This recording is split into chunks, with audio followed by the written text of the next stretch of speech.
Environmental democracy is the principle that citizens should have access to information, the ability to participate in environmental decision-making, and access to justice when environmental issues arise.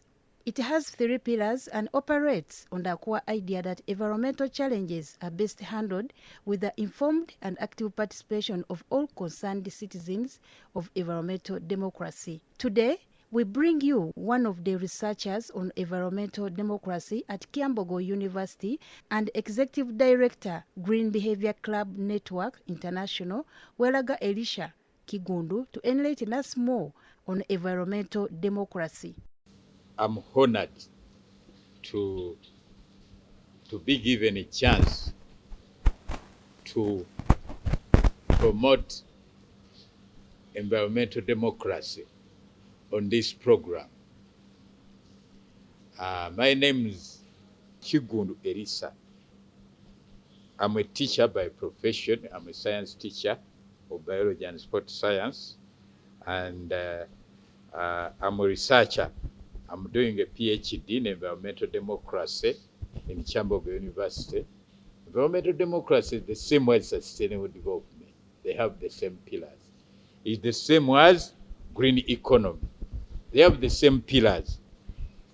The pillars of these 3 are environmental information, access to meaningful participation in decision making. Really, not to take it very far, environmental democracy is the principle that every citizen can access the 3 pillars or the key pillars in environmental issues. A certain great researcher called George said that when you capture people's minds, when you capture people's brains, their hearts and hands will follow. Their hearts and hands will follow. So that's why the pillar of critical environmental information is very important.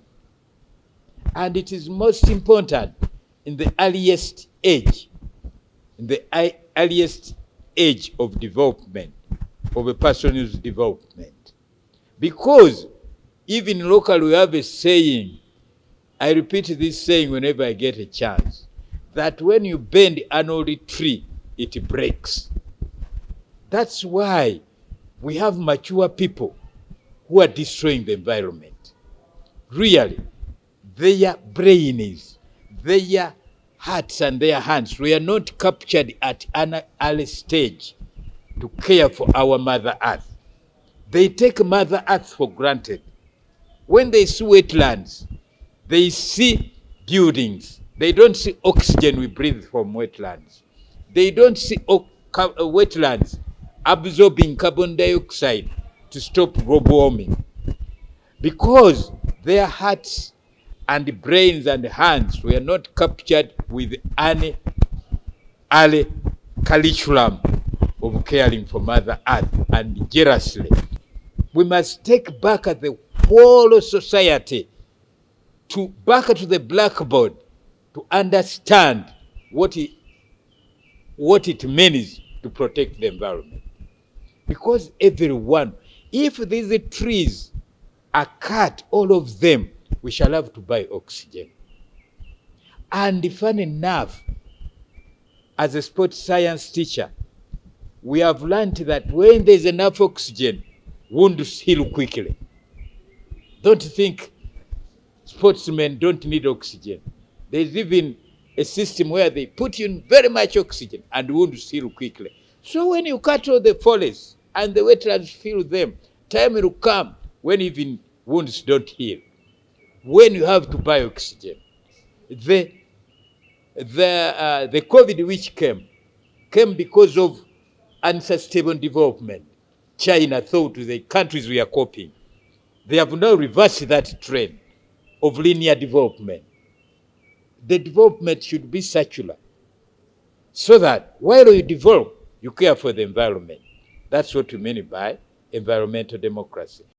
Due to the emerging problems affecting the environment, Kigundu started the Green Behavior Club Network International to help address some of the problems facing nature in Uganda. You reconcile environmental sustainability while caring for development, building, so what. Whether you are building, for example, Madam Musisi of KCCA who went, cleared city council, the road of room to plant trees. Because where shall we get carbon? Where shall we get oxygen? And what will take away carbon dioxide? Every one of us, except our grandfathers, we learned about the photosynthesis formula. During photosynthesis, plants absorb carbon dioxide from the environment and they give us oxygen. That's why Mr. planted all that line going down with the trees so that we get oxygen. This is why in UBC here, I can see a jackfruit, a very huge jackfruit here, tree. It is not a symbolic gesture. It is for providing us with oxygen and taking away carbon dioxide. So Green Behavior Club Network International requires so much about creating awareness. The people we are blaming for destroying the environment, they are not aware. They went in universities and studied economics. The other time I was in a bank, when I was talking to the manager of the branch, he said that in the bank it is money talk. If we destroy, if we remove the capacity, Earth can survive without us. But we cannot survive without Earth. Hindrances to environmental democracy are multifaceted, spanning political, social, and economic spheres. They often involve a gap between legal framework and their implementation in practice, as well as challenges related to public participation and governance. The world is facing a global triple crisis, catastrophic, lethal. Global warming is one of them, of the three. The second one is pollution and waste. Really bracketed in this neocolonialism, which promotes invest as much as you want. It promotes corruption. Challenge politicians fear this issue is unpopular because they fear losing next elections. Many people are built in wetlands. But if he says that they are going to be compensated and relocated, I think it would not be an unpopular idea. But they fear to mention about it. They think they will lose. And it is a myopic mean is short-sighted. It is short-sightedness. Because government, like it or not, will displace people in wetlands. But the policy should be, they should be compensated. Due to these problems, Green Behavior Club Network International has embarked on sensitizing the young people on how best they can live with the environment without destroying it. So Green Behavior Club Network International is going through schools, early development, telling them importance of caring jealously for Mother Earth. In fact, I will contact you soon. We are arranging Green Behavior Queen in January. And I'd requested for a environmental democracy debate among these presidents so that I give their researchers 2 weeks to give them topics to discuss about environment.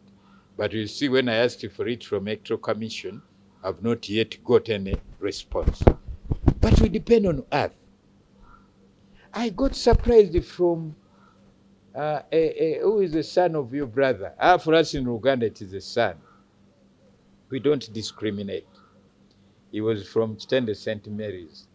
I told him I had some problems when I took 3 seedlings to a ceremony, introduction ceremony. Someone did not, he said, this is craziness. Why don't you sell these trees? When I asked this son, He did biology at HSC and he said, no, you are very correct. I was shocked. You are very correct because life depends on plants. I was shocked. I thought he was not a serious boy, but he's a very serious boy. He deserves an award. Environmental democracy and education should be the responsibility of every citizen and institutions, as Kigundo further elaborates.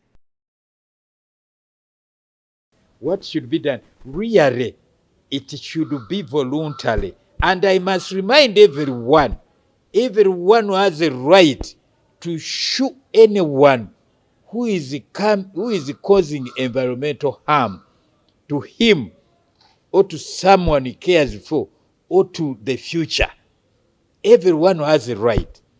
Now, we should be provided with an environmental law which we can use, which is affordable. It should be even free to show people who are damaging wetlands. They are not aware.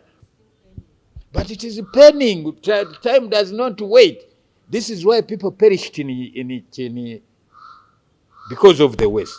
People perished. People are deciding too long. And the environmental disasters don't have that patience. They appear anytime. You saw what happened on the these colonials. I don't know. Sometimes colonials are very good.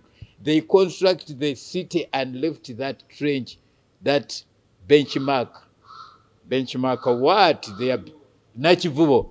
It is a benchmark correction. We studied contours in geography.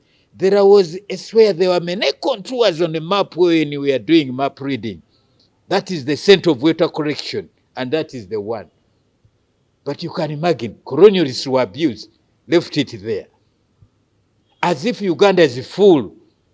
Someone comes and cuts away the trees which Musi planted, and it builds on it.